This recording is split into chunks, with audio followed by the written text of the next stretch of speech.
आपने कितनी इनकम कही थी कि हमारी? हमने सर 5,000 कही है बस। ये सर। तो 5,000 में आपने शादी कर ली थी? कह रहा हूँ कि 5,000 की इनकम में आपको लगा था कि 2,500 में हम अपने आप को पाल लेंगे और 2,500 में पत्नी को पाल लेंगे। He is doing a work. This is the finding of the trial court. Therefore, it assumes that he earned rupees 5,000 to 10,000. On the basis of that, my lord, the learned trial court awarded 2,000 rupees, my lord. That has been challenged by the wife before the revisional court. In revisional court, it was modified to 6,000 rupees. Against which, my lord, the wife and the husband both challenged the same order. आपके हिसाब से आप कितना कमाते हो? My lord, because the earning is not fixed, because आज की condition में सर ये है कि स्टूडियो कोई सुधरवाना नहीं चाहता, वो सीधे रिप्लेस कर देता है, और रिप्लेस करता है तो वो खरीद के लाता, तो फिटिंग चार्ज जो है। क्या रिप्लेस करता है? कार में सर जो साउंड सिस्टम से लगता जो, उसको वो सीधे फिट कराते हैं आजकल। इलेक्ट्रॉनिक सिस्टम से होते सर। अच्छा।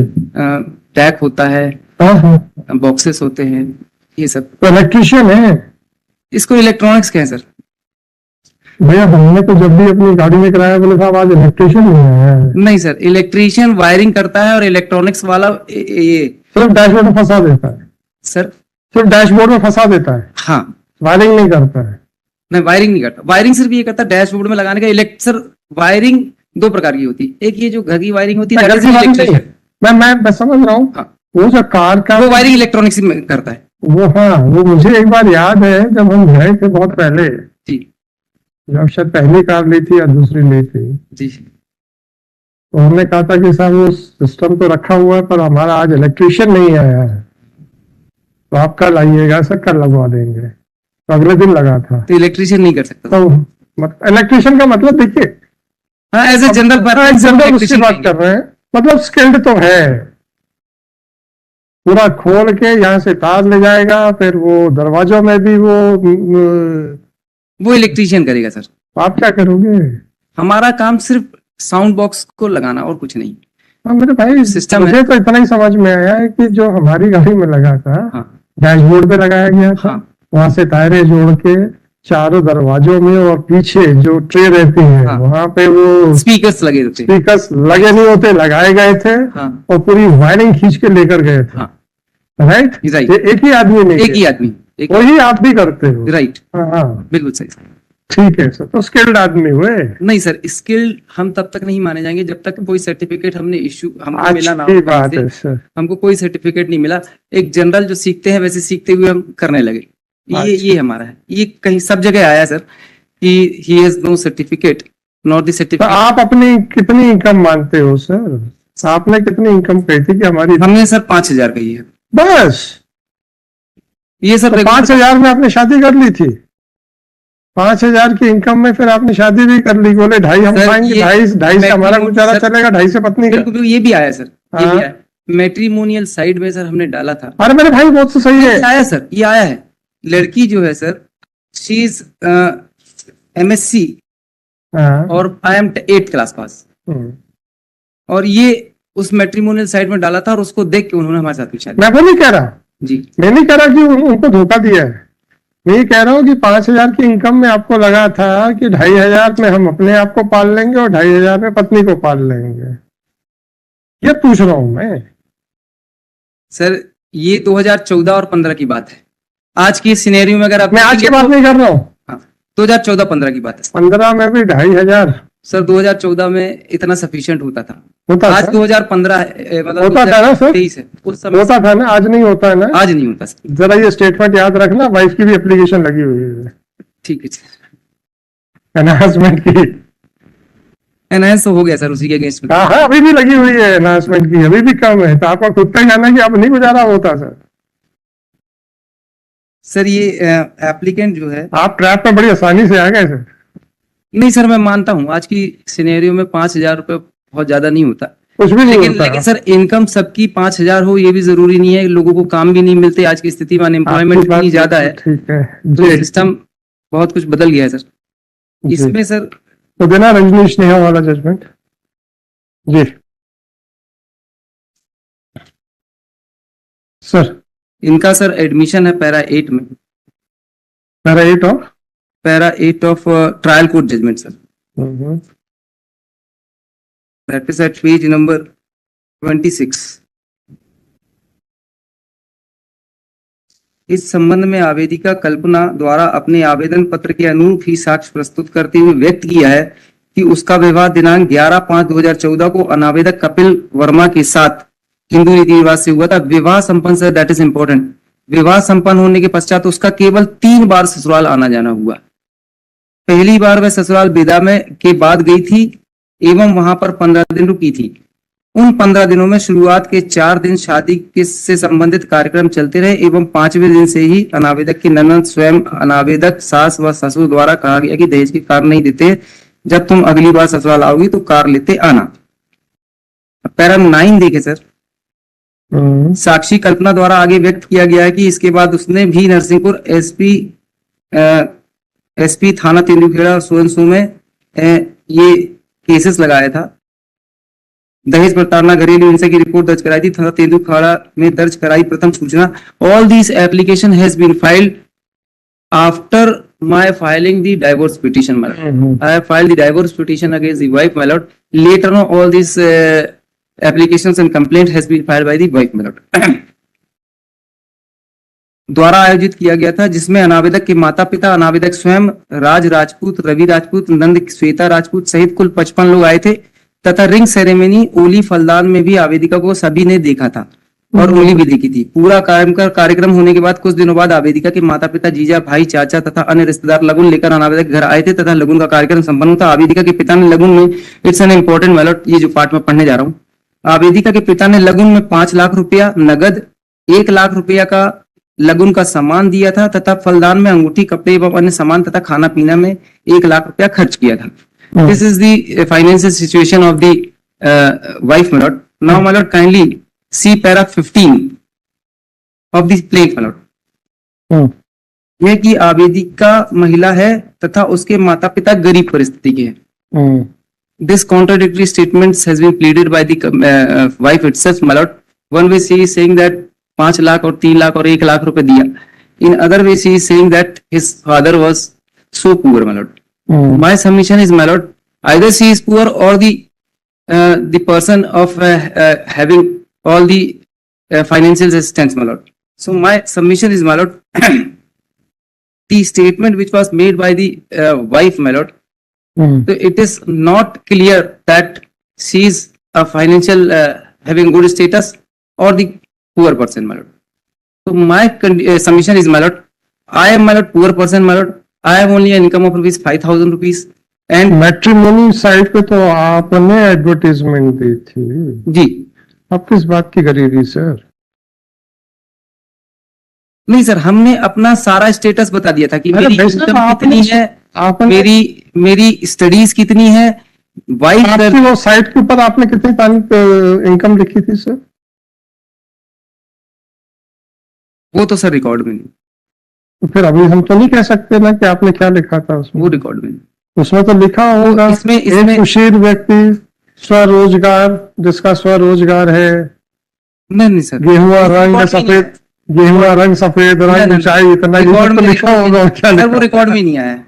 अरे मैं क्या लिखा होगा, ऐसे कुछ तो लिखा होगा। और तारीख भी तो प्रिजम्पशन में तो सर वो भी लिखा होगा कि मेरे पास स्टीरियो का एक कुछ भी हो सकता है। स्वरोजगार इतना देखिए, वेग वर्ड पे स्वरोजगार। स्वरोजगार सर हम सड़क पे बैठ के लगाते हैं ना सर, इसमें कोई बुराई नहीं है। मैंने ये नहीं कहा कि आपने अपनी तारीफ के फूल बांधे होंगे, मैंने लिखा होगा कि स्वरोजगार इतना तो लिखा ही होगा। बेरोजगार तो नहीं लिखा। नहीं, बेरोजगार नहीं, स्वरोजगार तो लिखा ही होगा। हाँ। तो आपके हिसाब से आज भी जो है 5-7 हजार रुपये में कुछ नहीं होता? मेरा सबमिशन ये है sir, she is highly qualified, it's an admitted fact, she is BSc and MSc, she herself stated in the statement as well as in the pleadings, my lord. अच्छा, क्या हम इस ग्राउंड पे खारिज कर सकते हैं कि वो अपना कमा सकती है तो वो कमाए? अगर वो सर ये फाइंडिंग आई है, अगर वो ये फाइंडिंग आई है। नहीं, अगर वो नौकरी नहीं करती है तो उसकी गलती है, इसलिए उसको हम अटेंडेंस नहीं देते। नहीं सर, उसको ऐसे भी नहीं छोड़ा जाएगा कि मैं 8th क्लास हूं और मुझसे ये उम्मीद की जाए। सर डिस्क्रिमिनेशन दोनों के साथ नहीं होगा सर। अगर डिस्क्रिमिनेशन हमारे साथ में हो रहा है तो टोटल गलत है सर, क्योंकि अगर आपने मान लिया कि हम 10,000 या 20,000 रुपए कमाते हैं तो वो हमसे ज्यादा क्वालिफाइड है, वो मैंने क्या बैठी नहीं रहेगी और माना। जीवन में नहीं कमाएगी। मैंने नहीं माना। सर ममता जायसवाल का जजमेंट यही कहता है मैंने कुछ नहीं माना। मैंने आपसे एक छोटा सा प्रश्न पूछा कि क्या हम इस ग्राउंड के ऊपर खारिज कर सकते हैं कि महिला भी कमा सकती है, पर चूंकि नहीं कमाना चाहती तो इसलिए तुमको मेंटेनेंस नहीं देंगे। यस माय लॉर्ड, ममता जायसवाल यही कहता है सर। कौन सा जजमेंट होता है ये? ममता जायसवाल सर ये कहता है कि उसको बैठने भी नहीं दिया जाएगा, कि वो इतने साल से मात्र इस उम्मीद पे बैठी है कि हस्बैंड ही कमा के देगा तो भी मैं खाऊंगी और साथ में भी नहीं रहना चाहिए। ओनली सर 3 बार वो जजमेंट तो दो, कहाँ ये होल्ड हुआ है सर? हाईली क्वालिफाइड लेडी को अरे वो तो आप सुप्रीम कोर्ट का जजमेंट बताओ मेरे भाई। सुप्रीम कोर्ट का कोई जजमेंट है क्या? सर मैं इसलिए पूछ रहा हूँ, इसलिए पूछ रहा हूँ क्योंकि अल्टीमेट लॉ तो सुप्रीम कोर्ट से डिसाइड होता है। Right sir, right sir. अच्छा, जो हाई कोर्ट के जजमेंट्स हैं वो हाई कोर्ट पे बाइंडिंग इफेक्ट। मैं हाई कोर्ट के बाइंडिंग की बात नहीं कह रहा हूँ जी। क्या वो लॉ अपहेल्ड हुआ कि नहीं हुआ, ये क्वेश्चन रहता सर है। ये सेट असाइड भी नहीं हुआ है। ये सेट असाइड इसकी बात नहीं कह रहा हूँ जी। ये जो प्रिंसिपल इस पे लॉ लेट डाउन हुआ है वो प्रिंसिपल अपहेल्ड हुआ है क्या? जरूरी नहीं। मैं लेके नहीं आया हूं, लेकिन मैंने पढ़ा है कि सुप्रीम कोर्ट भी ये कहता है कि यदि कोई लेडी हाईली, तो सर आप मुझे दे दीजिए वो मैं वही सबसे पहले अरे आज आप दे दीजिएगा ना मेरे को, कोई इशू नहीं है ना। इसको सर नहीं बढ़ाना नहीं है, इसको मंडे के लिए लगा दे। अरे नहीं मेरे भाई आप दे दीजिएगा ना आज। मैं चौधरी जी को एक जजमेंट ढूंढने में 3 दिन लगेंगे। नहीं लगेगा हम सर। तो सर्टिफिकेट नहीं देंगे। मैं सिर्फ इतना निवेदन कर रहा हूँ कि आज सर काम बहुत ज्यादा लगा है और गवाही के लिए सर, हम सर तो- ट्रायल हम कोर्ट तो- में फंस गया तो फिर हम उसको तो 5 मिनट कहेंगे नहीं कि मिलेगा। हर वकील इतना बिजी हो जाए कि उसको सांस लेने की फुर्सत ना हो। सर आज की स्थिति यही है, आज की मैं दौड़ते ही हुआ है। अरे हम तो चाहते हैं कि आप लोगों की स्थिति इससे भी ज्यादा अच्छी हो, कि आप लोग अपने पूरे जूनियर्स को भी केस बांटने के बावजूद भी सांस ना ले पाए। ये इसका स्थिति ये मतलब नहीं कि भाई समाज में अव्यवस्था बढ़ती रहे, मुकदमे बढ़ते रहे। नहीं सर, मैंने पढ़ा है और मेरा सिर्फ इतना सा नहीं। दे दीजिएगा ना, क्या इशू है? आज सर संभव इसलिए नहीं हो पाया। अच्छा चलो फिर मैं संभव कर लूंगा, मैं ढूंढ लूंगा। सर तो फिर वो अगर जो लॉ मैंने पढ़ा है वो अगर आपने नहीं देख पाया तो दिक्कत मेरे को हो जाएगी। मेरी मैं जब मौका दे रहा हूँ तो आप वो भी नहीं ले रहे हो।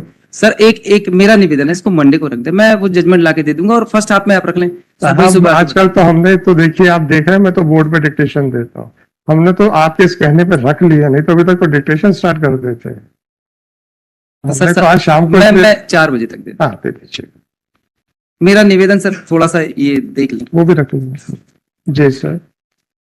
मेरा सर पहला ग्राउंड ये है कि जब मैंने डाइवोर्स पिटीशन फाइल कर दिया उसके बाद में उन्होंने ये सारी प्रोसीडिंग्स की है। और फाइंडिंग सर ट्रायल कोर्ट की जो आई है, ट्रायल कोर्ट की फाइंडिंग मैं बताना चाहता हूँ।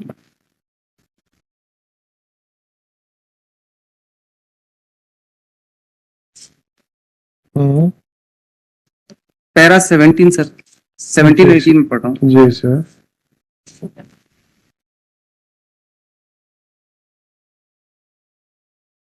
पैरा 15 सर पढ़ रहा हूँ मैं।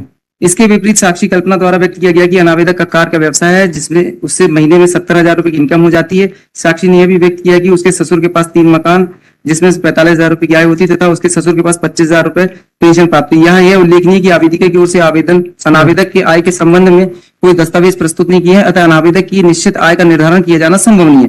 परंतु अनावेदक द्वारा ऐसा कोई कथन नहीं किया गया है कि वह किसी शारीरिक या मानसिक अक्षमता से ग्रसित है तथा अनावेदक स्वस्थ एवं रिष्टपुष्ट व्यक्ति दर्शित होता है जो आवेदिका का भरण पोषण करने में सक्षम है तथा आवेदिका स्वयं को भरण पोषण करने में असमर्थ दर्शित है। वर्तमान प्रकरण में आवेदिका जानबूझकर आय अर्जित नहीं करना चाहती तथा अपनी आय का स्रोत न्यायालय में छुपा रही है। यह अनावेदक प्रमाणित करने में असफल रहा है। पैरा सर 17 पढ़ रहा हूं मैं।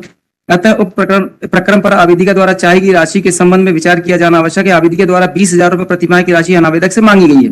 यद्यपि अनावेदक की निश्चित आय निर्धारित नहीं है, परंतु अनावेदक 38 वर्षीय युवक है एवं इस संबंध में न्यूनतम आय अर्जित करने की अवधारणा की जा सकती है एवं यह माना जा सकता है कि अनावेदक 8,000 से 10,000 रुपए प्रतिमाह अर्जित करने में सक्षम है। अतः आवेदिका को प्रस्तुत आवेदन 125 स्वीकार किया जाकर यह अमाउंट दिया है।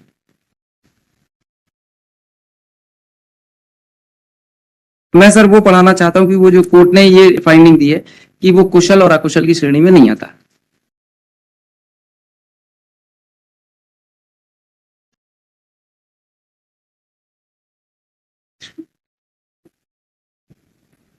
Para 11, 12, 13 and 14 my lord of the judgment of the divisional court my lord। उक्त पैरा 14 उक्त के अतिरिक्त यद्यपि अनावेदक से अस्वीकार किया है कि वह वाहनों के सुधार कार्य भी करता, परंतु यह अस्वीकार योग्य नहीं है कि कोई मैकेनिक एक सड़क पर कार्य करना भी मान लिया जावे और वह अपनी आवश्यक व्ययों की पूर्ति हेतु यह श्रम कर रहा है, तब यह मात्र वाहनों के म्यूजिक सिस्टम ही लगाएगा और मैकेनिक होने के पश्चात वह अन्य सुधार कार्य नहीं करता होगा। This presumption is totally erroneous my lord। इस स्थिति में विचार किया जाना चाहिए क्या अनावेदक की आय साक्ष्य के स्थिर न होने के कारण उसे श्रमिक माना जावे, और यदि श्रमिक मान भी लिया जावे तो क्योंकि वह तकनीकी कार्य कर रहा है अतः उसे कुशल श्रमिक की श्रेणी में रखा जावे, परंतु यह कि क्योंकि अनावेदक के पास तकनीकी कार्य हेतु कोई विशेष योग्यता डिग्री अथवा डिप्लोमा नहीं है, ऐसी स्थिति में उसे कुशल श्रमिक की श्रेणी में नहीं रखा जा सकता। परंतु स्वयं अनावेदक ने तकनीकी कार्य किया जाना स्वीकार किया, तब अनावेदक यद्यपि विधिक दृष्टि से कुशल श्रमिक नहीं है परंतु उसकी तकनीकी कुशलता का कार्य करने आया। अब राजमिस्त्री जो होता है जी वो स्किल्ड होता है कि अनस्किल्ड होता है? सर स्किल्ड है। उसके पास कौन सा डिप्लोमा होता है सर?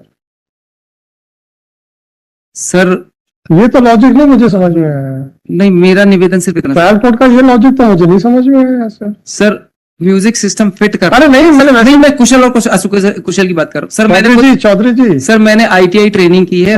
चौधरी जी अरे डिप्लोमा नहीं है इसलिए कुशल नहीं मानूंगा, ये जो ट्रायल कोर्ट का लॉजिक है मैं इसलिए कह रहा हूँ राजमिस्त्री तो जिसके पास कोई कुछ भी सर्टिफिकेट नहीं होता वो स्किल्ड क्यों है फिर? सही कह रहे हैं आप सर। दो कंडीशन, मेरी सिर्फ दो कंडीशन सुन लीजिए। पहला कंडीशन सर ये है कि सिस्टम फिट करना और सिस्टम के अंदर इलेक्ट्रॉनिक्स जो उपकरण होते हैं उसको रिपेयर करना से दो डिफरेंट थिंग है सर। सिस्टम फिट करना ये कुशलता नहीं है। इलेक्ट्रॉनिक से काम करने के लिए सर सर्किट ट्रेसिंग होती है। मैंने भी सर इलेक्ट्रॉनिक्स आईटीआई की थी, इलेक्ट्रॉनिक्स अप्रेंटिसशिप भी की थी। सर्किट ट्रेसिंग सर बहुत टफ काम है, क्योंकि सर्किट ट्रेसिंग के लिए आपको रेजिस्टेंस के बारे में मालूम होना चाहिए, कंडेंसर के मालूम होना चाहिए, आईएफटी के बारे में मालूम होना चाहिए, ट्रांसफार्मर के बारे में मालूम होना चाहिए। इतनी सारी चीजें सर ये बगैर पढ़े लिखे नहीं आ सकता। ट्रेसिंग करना सर बहुत टफ है। अनटिल एंड अनलेस सर्टिफिकेट नहीं प्राप्त होगा या उसने ट्रेनिंग नहीं की होगी वो नहीं कर सकता। लेकिन ऑपरेटिव जो बाहर वाला पार्ट है वो कर सकता है। फिट करना इट्स अ मैकेनिज्म सर, वो मैकेनिक का टाइप का काम कर सकता है, लेकिन वो कुशल इम्पॉसिबल।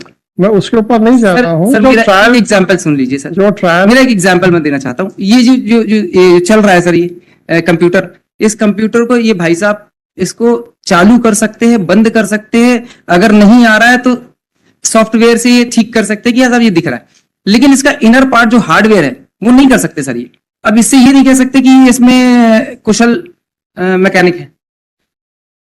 तो फिट सिस्टम फिट करना सर, कंप्यूटर रख के लगा देना, वायरिंग कर देना, ये स्किल्ड वर्क नहीं है सर। स्किल्ड वर्क तो ये इलेक्ट्रॉनिक्स का कि वो उसके इनर में काम कर रहा हो, हार्डवेयर में काम कर रहा हो। इसलिए जो रिवीजनल कोर्ट ने जो फाइंडिंग दी है कि ये कुशल और अकुशल दोनों की श्रेणी में नहीं आता है, दैट इज करेक्ट फाइंडिंग। लेकिन on the basis of that sir उन्होंने 5,000 6,000 कर दिया, that is it is more.